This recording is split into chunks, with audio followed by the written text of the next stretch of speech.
നമസ്കാരം. ദൈവം നേരിട്ട് തിരഞ്ഞെടുത്ത ജനങ്ങൾ വസിക്കുന്ന രാജ്യമാണ് ഇസ്രായേൽ. ഇന്ന് ലോകം ഉറ്റുനോക്കുന്ന ഒരു രാജ്യം കൂടിയാണ് ഇസ്രായേൽ. എന്നാൽ ഇസ്രായേലിന് ചുറ്റും കിടക്കുന്ന അറബ് രാജ്യങ്ങൾ എങ്ങനെയാണ് ഇസ്രായേലിൻ്റെ ശത്രുക്കളായി മാറിയത്? ഹായ് ഹലോ, ഞാൻ Abhilash. Welcome to true focus with Abhi. ദൈവത്തിൻ്റെ സ്വന്തം ജനങ്ങളെന്ന് വിശേഷിപ്പിക്കുന്ന ജെറുസലേംകാർ പീഡനങ്ങളും അതിജീവനങ്ങളും താണ്ടിയാണ് മുന്നോട്ട് പൊയ്ക്കൊണ്ടിരിക്കുന്നത്. ചെറുത്തുനിൽപ്പിനായി പൊരുതുന്ന ഒരു ജൂതമതവും ഇസ്രായേലിനുണ്ട്. ദൈവം നേരിട്ട് തിരഞ്ഞെടുത്ത ലോകത്തിലെ മികച്ച ജനങ്ങൾ വസിക്കുന്ന സ്ഥലമെന്ന് വാഴ്ത്തുന്ന രാജ്യമാണ് ഇസ്രായേൽ. ചരിത്രപരമായി കാനാൻ, പാലസ്തീൻ എന്നൊക്കെ വിളിപ്പേരുള്ള ഇസ്രായേൽ 1948 സ്വതന്ത്ര രാഷ്ട്രമായി രൂപീകരിക്കപ്പെട്ടത്. ഉൽപ്പത്തി കാലത്തോളം പഴക്കമുണ്ട് ഇസ്രായേലിൻ്റെ ചരിത്രത്തിന്. യഹൂദ ക്രിസ്ത്യൻ പാരമ്പര്യത്തിൻ്റെ ഗോത്രപിതാവായിരുന്ന അബ്രഹാമിൻ്റെ പുത്രൻ ഇസ്ഹാക്കിൻ്റെയും റബേക്കയുടെയും മകനായ യാക്കോബ്. പിന്നീട് ദൈവം യാക്കോബിന് ഇസ്രായേൽ എന്ന് പേര് നൽകി. യാക്കോബ് ഇസ്രായേലിൻ്റെ ഗോത്ര തലവനായി മാറി. ഇസ്രായേലിയരെ ജൂതന്മാരെന്നും വിളിക്കപ്പെടുന്നു. യാക്കോബിന് 12 ആൺമക്കളായിരുന്നു. അവരിൽ നിന്നുമാണ് ജെറുസലേമിൽ 12 ഗോത്രങ്ങൾ ഉണ്ടായത്. ഇത് ജൂതമത വിശ്വാസത്തിൽ നിന്നുള്ള അറിവുകളാണ്. യേശുക്രിസ്തു ജനിച്ചതും മരിച്ചതും കുരിശുയുദ്ധങ്ങൾ നടന്നതുമെല്ലാം ജെറുസലേമിൽ വച്ചിട്ടാണ്. യേശുവിൻ്റെ കാലത്തും പിന്നീടുമൊക്കെ ജെറുസലേമിൽ ജൂതന്മാർ തന്നെയായിരുന്നു താമസിച്ചിരുന്നത്.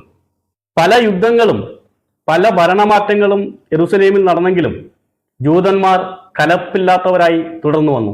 AD 62 പല രാജ്യങ്ങളും ഇസ്രായേലിനെ ശത്രുക്കളായി കാണുവാൻ തുടങ്ങിയത്.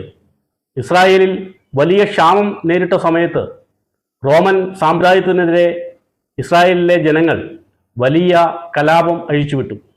എന്നാൽ റോമൻ പട്ടാളം ജൂതന്മാരെ അടിച്ചമർത്തുകയും ബന്ദികളാക്കുകയും ചിലരെ അടിമകളാക്കി ലേലത്തിൽ വിൽക്കുകയും കുറച്ചധികം യൂതന്മാരെ നാടുകടത്തപ്പെടുകയും ചെയ്തു. ജെറുസലേം നഗരം റോമൻ പട്ടാളം തകർക്കുകയും 2ാം ദേവാലയം തരിപ്പണമാക്കുകയും ജൂത ആരാധന ജെറുസലേമിൽ നിരോധിക്കുകയും ചെയ്തു.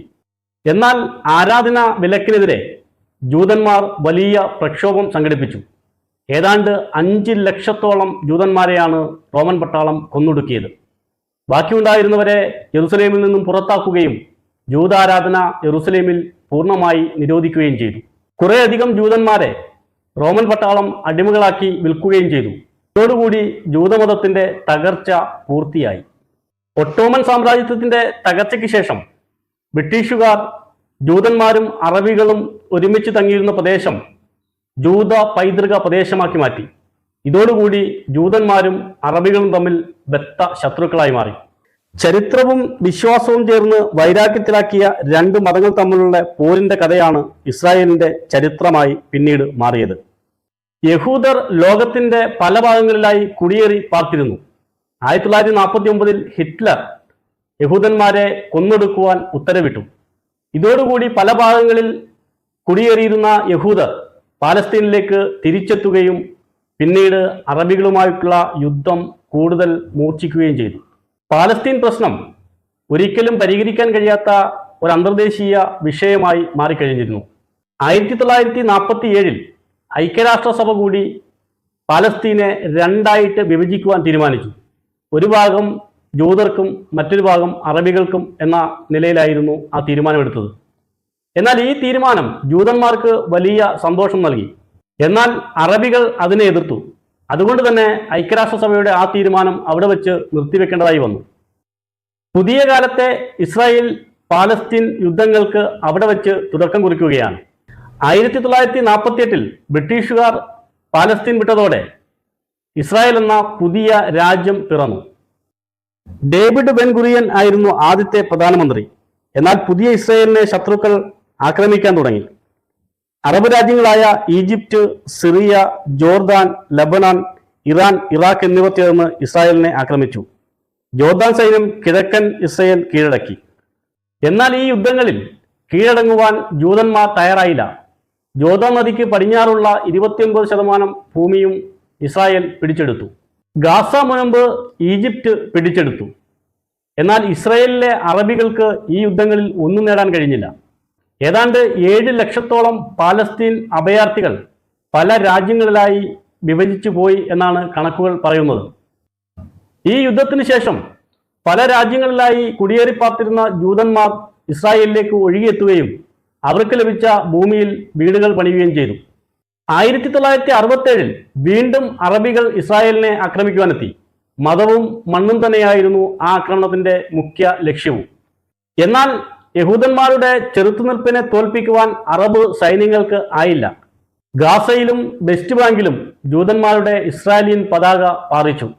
പിന്നീട് ഒരിക്കലും നേരിട്ട് അറബ് രാജ്യങ്ങൾ ഇസ്രായേലിനെ ആക്രമിക്കുവാൻ തുനിഞ്ഞില്ല. എന്നാൽ ഹിസ്ബുള്ള പോലെയുള്ള തീവ്ര ഗ്രൂപ്പുകളെ ഉപയോഗിച്ച് ഒളിഞ്ഞും തെളിഞ്ഞും ഇസ്രായേലിനെ ആക്രമിച്ചുകൊണ്ടിരുന്നു. അന്നു മുതൽ ഇസ്രായേലും പാലസ്തീനും തമ്മിൽ പരസ്പരം കലഹിച്ചും യുദ്ധം ചെയ്തും മുന്നോട്ട് വരികയാണ്. എന്നാൽ ഇസ്രായേൽ സാമ്പത്തികമായും സാങ്കേതികമായും വളരെ ഉയർന്നു കഴിഞ്ഞിരുന്നു. ആക്രമണങ്ങൾക്ക് തിരിച്ചടി നൽകി ഇസ്രായേൽ മുന്നോട്ട് കുതിച്ചുകൊണ്ടേയിരുന്നു.